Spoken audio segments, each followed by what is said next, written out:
So if you want to buy and sell shares in individual listed companies, then a self-invested personal pension is going to be an ideal account to hold your investment portfolio. Now, for the vast majority of people, picking individual stocks is going to be a risky and fruitless task. It is very difficult to outperform the overall market, and you could lose everything if the individual stock goes bust. For these people, investing in an investment fund is going to be a much safer way to build their retirement savings wealth. However, I appreciate there are those out there that enjoy the process of analysing stocks and have experience in understanding what makes a great business. So if you are one of these people, it's vital you understand how a self-invested personal pension can offer you the range of stocks you want and also enhance your returns by way of tax savings. Even if you don't want to pick your own stocks, a self-invested personal pension is still going to be a really great way to save for your retirement. I'm Carl Roberts. I'm a regulated chartered financial advisor. Welcome to the channel. In these videos, I'm trying to help you build real wealth, find true financial independence so you can really enjoy your life. We cover topics such as retirement planning, pensions, investments, and tax savings. So how is a self-invested personal pension different to a normal pension? Well, a self-invested personal pension, otherwise known as a SIPP for short, is not usually a type of pension that you will be offered through your workplace pension scheme.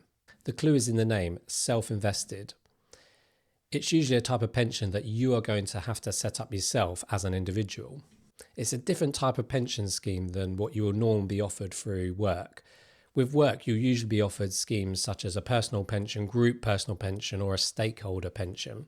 Now, the main difference between a self-invested personal pension and other personal pensions is the range of investment opportunities available.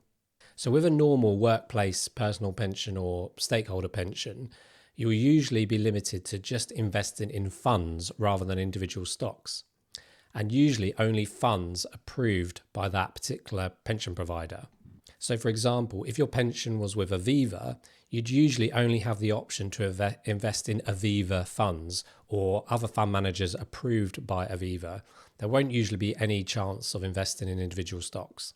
Whereas for a self-invested personal pension, you pretty much have access to the entire market. So that will include the whole range of global investment funds. You could even invest in commercial property, or pretty much most listed individual stocks. So this makes it a stock picker's dream.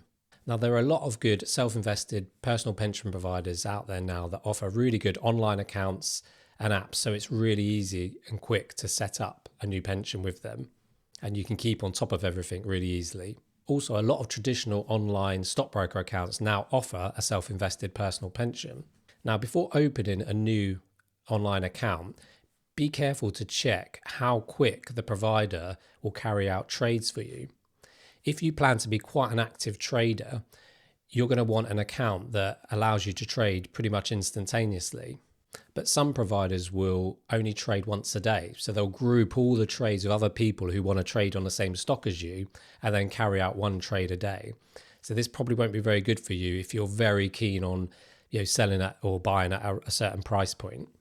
You also need to be careful when picking your pension provider to understand the charging structure that they offer. So there's quite a few different charging structures in place, and picking the wrong one for you can seriously damage your returns.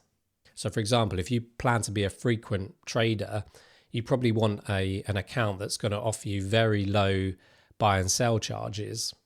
Whereas if you don't plan to trade that frequently, you're more of a buy and hold investor, you probably want an account that offers you very low ongoing management charges, and you're not too bothered about high costs for buying and selling.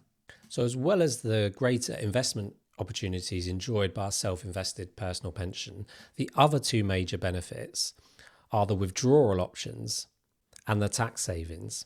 So with most self-invested personal pensions, you will have the option to utilize drawdown once you reach pension age. This means you can make withdrawals from the pensions however you like.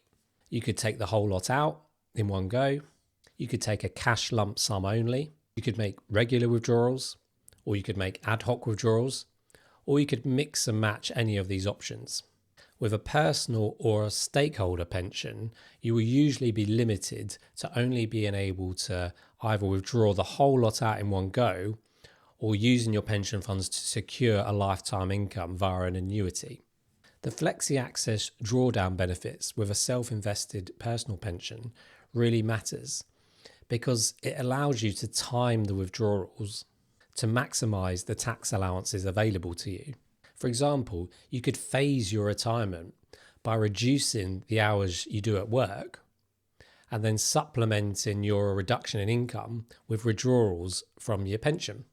Or if you retire quite a few years before you reach state pension age, you could take out more taxable income from your pension, but then it won't be taxed because it can fall inside your personal allowance.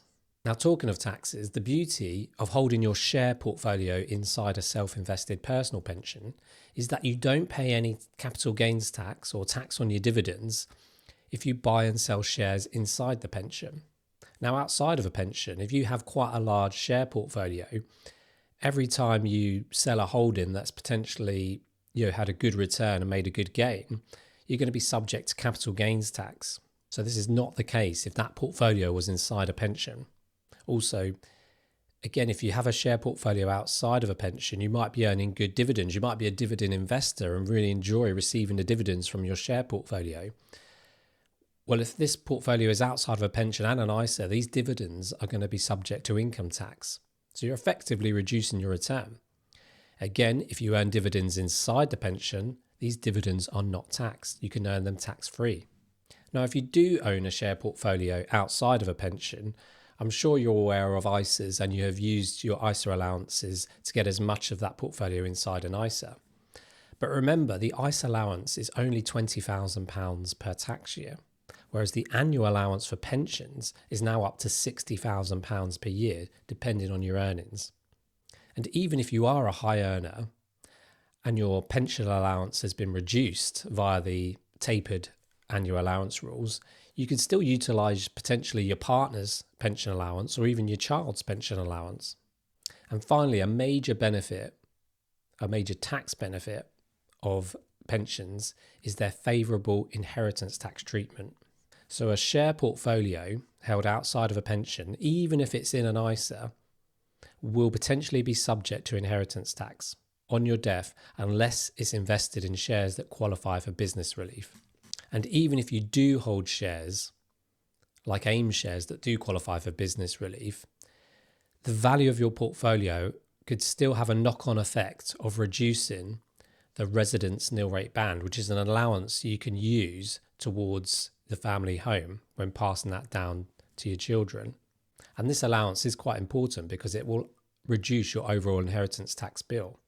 But if you keep your share portfolio and other investments inside a pension, when you die, the pension will usually pass to your beneficiaries free of inheritance tax.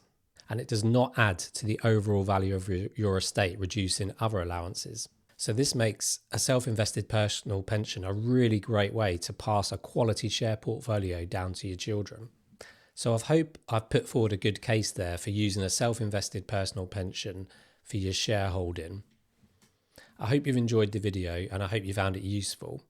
Please don't forget to subscribe to the channel and list any comments below if you've got any questions on any of the subjects covered in this video. I'll try and answer as many as I can. Until next time, take care.